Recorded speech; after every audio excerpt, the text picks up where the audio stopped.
In the cold orbit around a dying red star, the hum of the communications deck was the only sound keeping Eli Grant awake.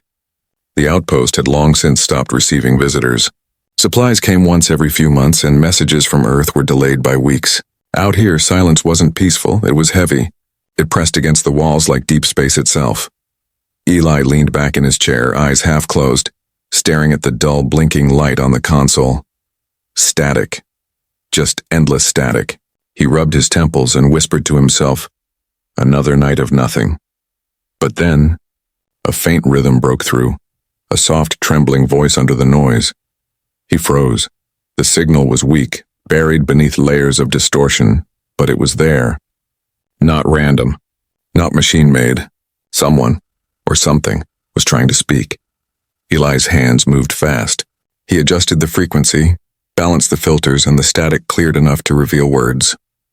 "Is anyone alive?" The voice was fragile, female, and filled with despair. It carried the tone of someone who hadn't been answered in a very long time.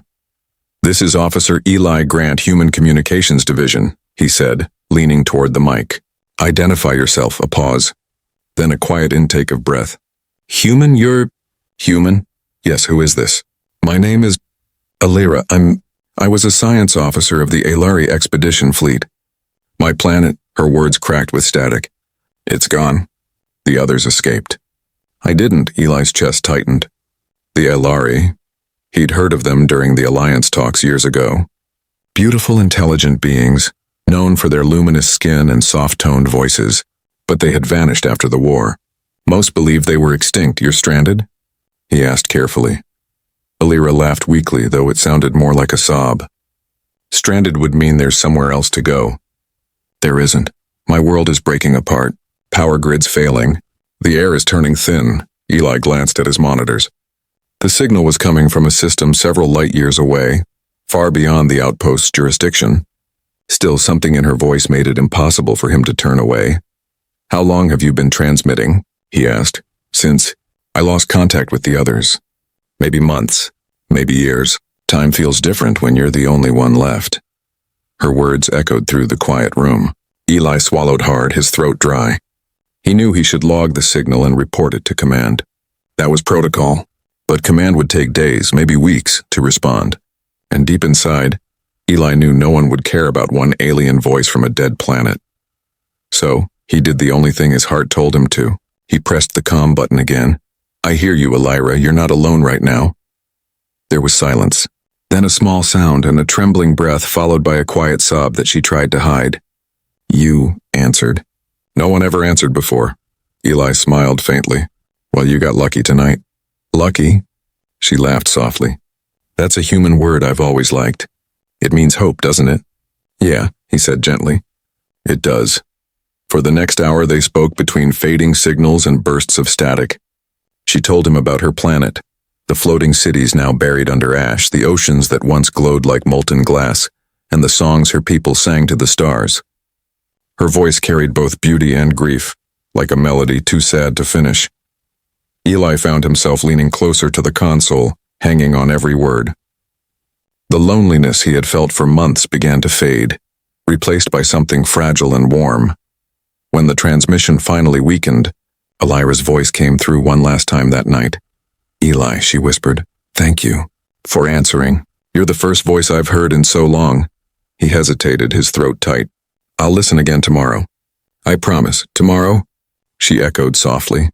"That sounds..." Wonderful. The signal died. The light on his console went dark. Eli sat there for a long moment, staring into the stars beyond the viewport. The dying red sun glowed faintly in the distance, and for the first time in years, the silence didn't feel empty. He whispered into the darkness, almost afraid someone might hear him, "You're not alone anymore." Outside, the stars burned quietly, distant, patient witnesses to the fragile thread that had just connected two lost souls across the endless void. Every night after that first signal, Eli Grant waited by the console long after his shift had ended. He stopped caring about sleep or reports. The cold hum of the outpost became his rhythm, and the flickering green light of the comms terminal became his heartbeat. And every night, right when he thought she might be gone forever, Alyra's voice would return through the static. "Soft but alive, Eli. "Are you there?" He always answered instantly. Always. Sometimes their signal was clear enough to hear her laugh, a bright musical sound that felt too alive for such a dead galaxy.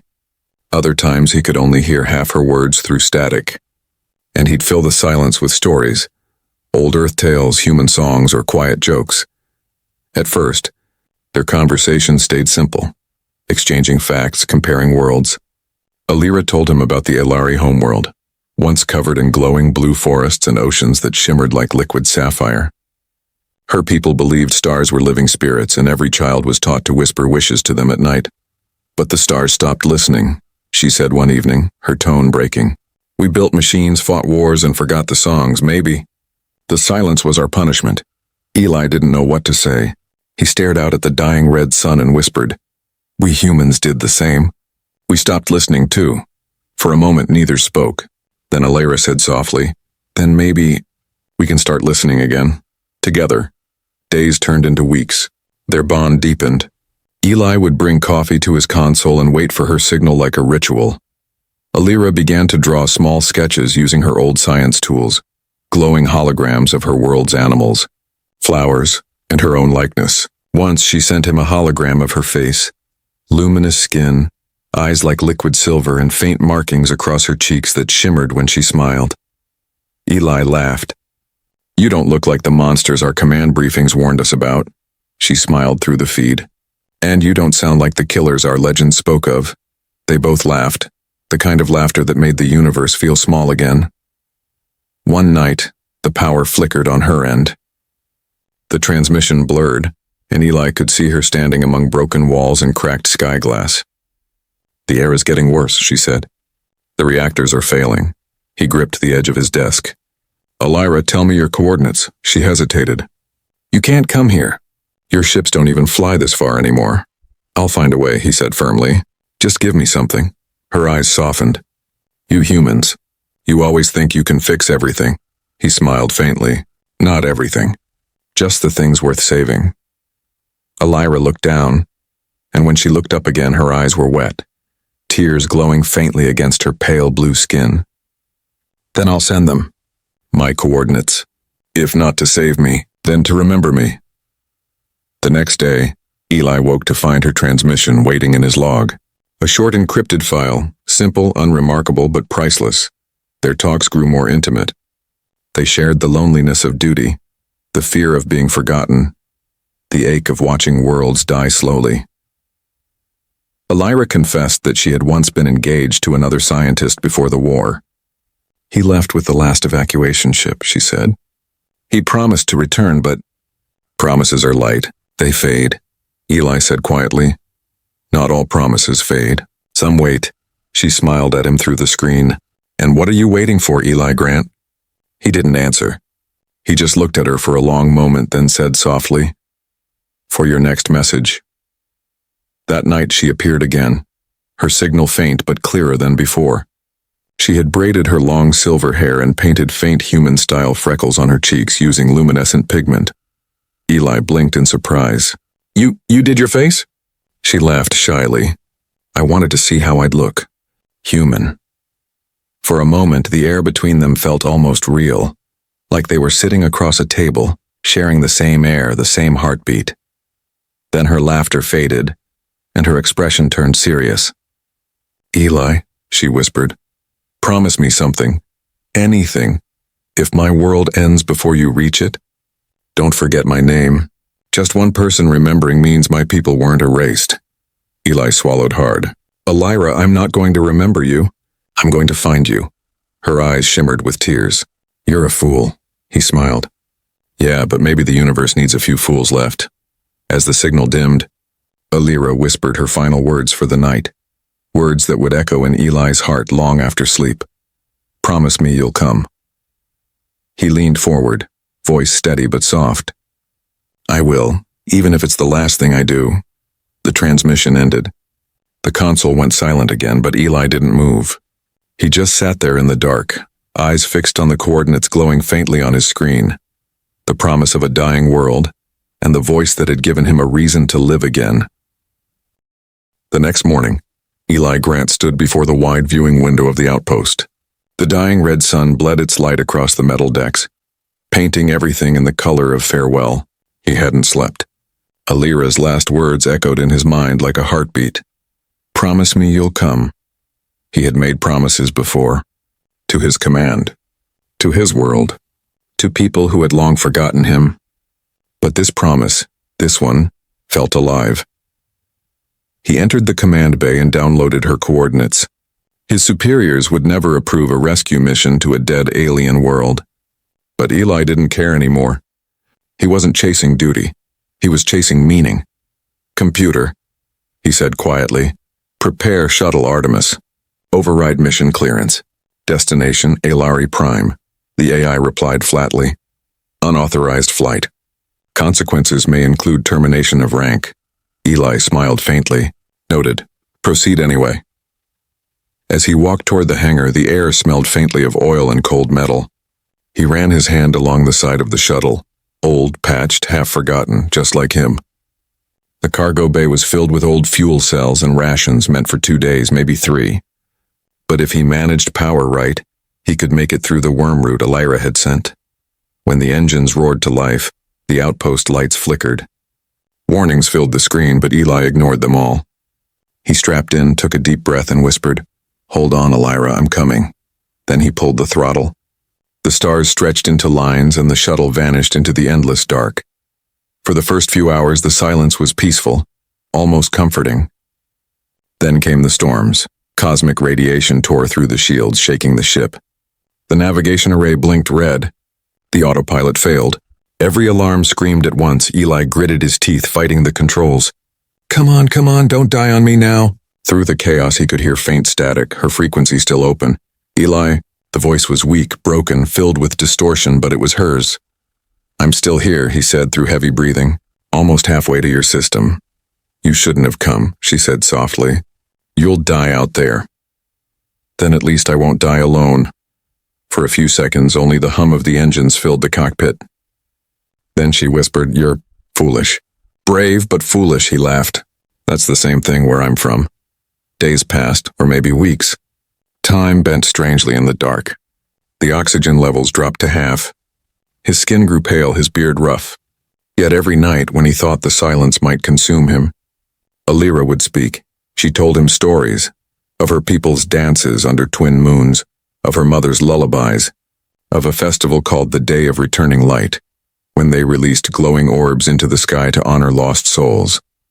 And in return, Eli told her about Earth, about rain, coffee, the smell of wet soil, and how humans still looked up at the night sky hoping someone else was looking back. It wasn't just a connection anymore. It was a bond that crossed galaxies. On the 10th day, the fuel alarm screamed. Eli checked the readings, and only enough to reach orbit, not enough to land safely. He leaned back, exhausted. Guess it's a one-way trip after all. "Eli," Alyra said quietly. "Don't. Please don't come if it means your death." He closed his eyes. "I already left death behind when I started talking to you." Her breath trembled through the static.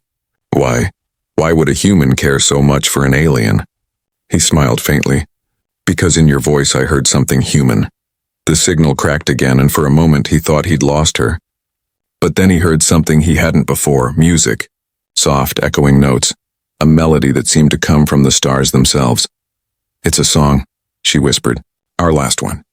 I thought you should hear it." Eli stared at the fading horizon of space, tears forming in his eyes. "It's beautiful." Her voice wavered.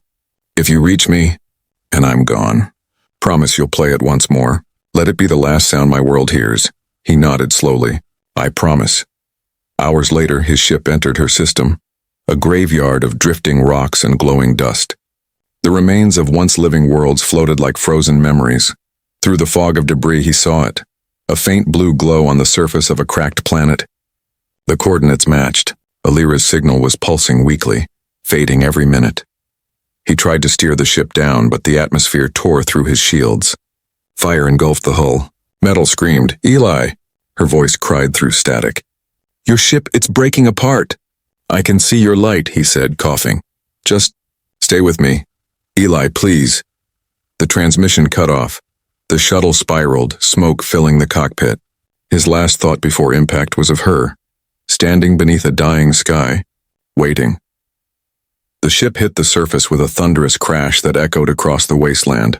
The signal fell silent.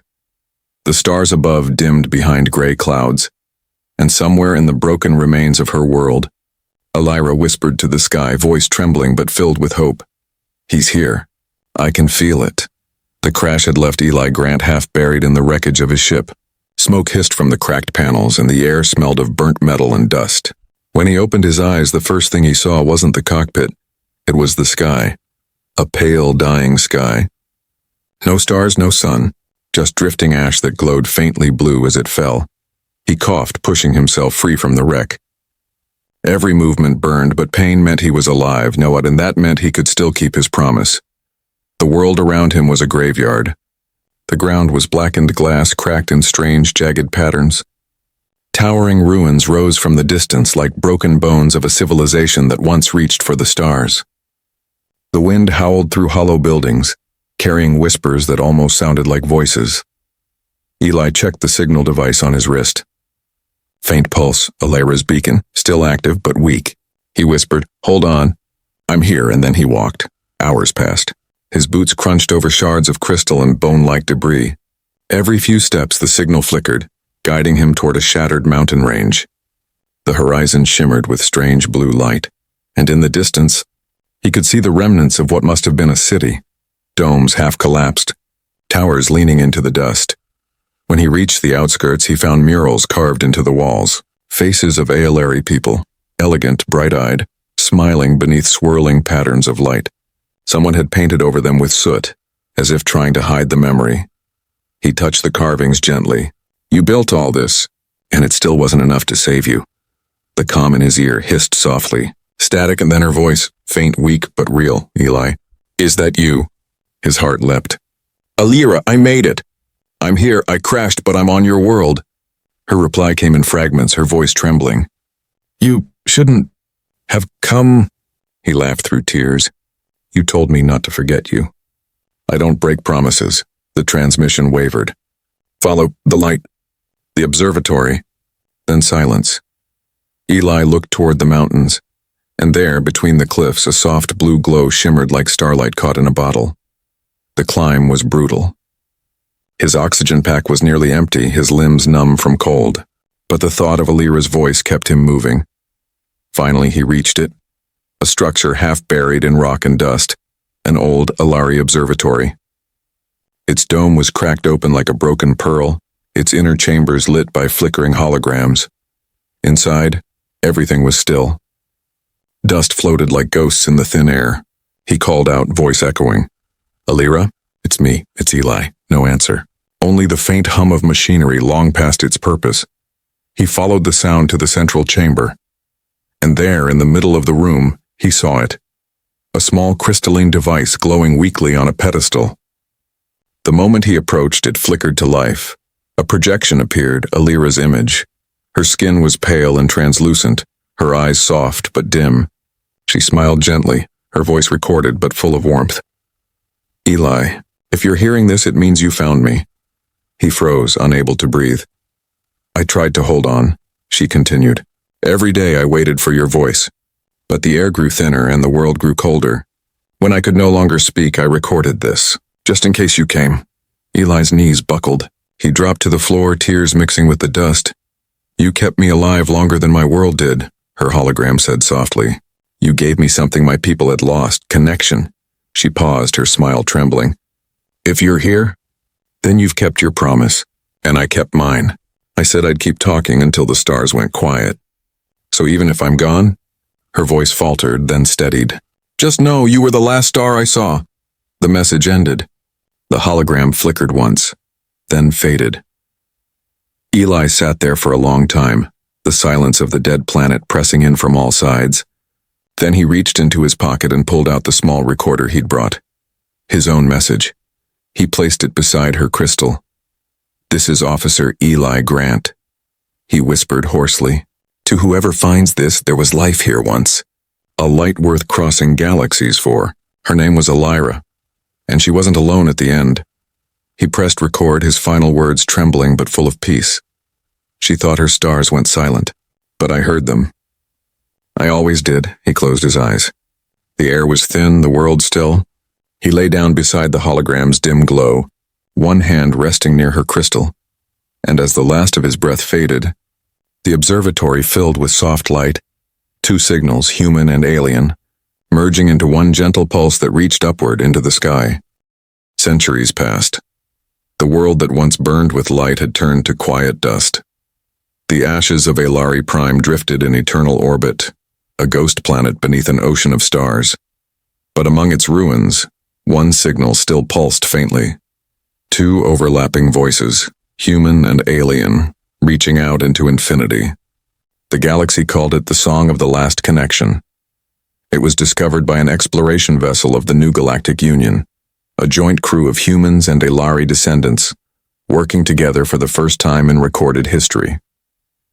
The captain, a young Alyra named Seren Vale, entered the abandoned observatory with her team. The air was thin, the walls covered in strange glowing carvings. "Commander," one of the human crew called, "we found something. Old recordings. Still active." Seren brushed the dust away from a crystalline console and pressed a switch. The chamber came alive. A soft blue light filled the room and two voices began to play, old, cracked, but still filled with life. Alyra's voice. "You gave me hope when the universe gave me silence." Eli's voice. "You weren't alone, Alyra. Not anymore." The crew froze. No one spoke. The air felt heavy with meaning. Serene's eyes shimmered with tears as she listened. Her translator flickered softly, matching the rhythm of the ancient words. "These voices," she whispered. "They sound human and Alyra." Another voice crackled through the recording, Eli's final message. Her name was Alyra. She wasn't a myth. She was the last light of her kind. If you hear this, remember her. Remember us. Then came silence and followed by a faint echo as if the two voices merged into one. "When the stars go silent, listen. We are still here." Seren sank to her knees. The whole room glowed softly, like the planet itself was remembering. She could feel the story. Two souls who refused to let the universe be empty. She whispered, almost to herself, "They didn't save a planet, but they saved us." The human lieutenant beside her nodded. "Maybe this is why we finally stopped fighting, because someone somewhere decided to care." Seren smiled faintly. A human and an Alyra, loving across light years. She looked out through the cracked dome at the sky beyond. And now both our species exist because they did. Later that night, aboard the ship orbiting the ruins, the crew gathered in silence. The engineer uploaded the recovered signal into the ship's beacon array. "Ready to transmit," he said. Serene nodded. "Play it." The speakers came alive with the intertwined voices of Eli Grant and Alyra, echoing softly across the command deck. The melody Alyra once sang during the dark days returned, woven with human tones, layered with static, yet heartbreakingly beautiful. Outside, the ship's beacon pulsed, sending their message into every direction of the galaxy. The Song of the Last Connection traveled faster than light. Every station, every colony, every ship near the outer rim received it. People stopped what they were doing and listened to the voice of love that defied extinction, duty, and death. And in that moment, for the first time in centuries, the universe wasn't silent. Decades later, on a distant human colony, a teacher told the story to her class. The children, human and alien, sat wide-eyed. She ended with a smile. "Do you know what they say now whenever a transmission travels too far to understand?" A young Alyra child raised her hand. "They say it's them, right? The human and the last scientist?" The teacher nodded. "Yes. They say when two people connect with honesty and courage, even stars listen." Far beyond, near the ruins of Alyra Prime, two tiny lights still flickered, one blue, one gold. The last signal from the observatory continued to hum through the void, repeating softly in both voices. "We were never meant to be alone. Not while someone, somewhere, still listens." The stars shimmered gently as if nodding in agreement. And though no one could hear it anymore, the universe carried their final whisper, a love letter written in radio waves. When the stars went silent, we answered. The end.